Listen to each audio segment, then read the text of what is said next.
ఇరువురు దేవునికి, అనగా హేబేలు, కయ్యోను, ఇరువురు దేవునికి బలి అర్పించాలన్నటువంటి బలి సందర్భంలో బలి అర్పిస్తే ఎవరి బలి అంగీకరించబడింది?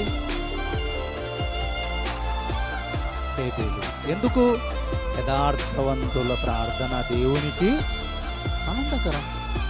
అందుకే భక్తిలో ఉన్న హీన జీవితాన్ని బట్టి దేవుడు మన బలులు అంగీకరించడు, మన ప్రార్థన కూడా అంగీకరించడు. మనం చేసే పని సేవపరంగా అనుకున్నా, వాక్యపరంగా అనుకున్నా, పాఠపరంగా అనుకున్నా, ప్రసంగం పరంగా అనుకున్నా, మనలో ఉన్న భక్తిహీనతను బట్టి దేవునికి ఇష్టము లేదు. అందుకే భక్తిహీనులు అర్పించు బలులు యెహోవాకు హేయం. ఇదిగో కయ్యోను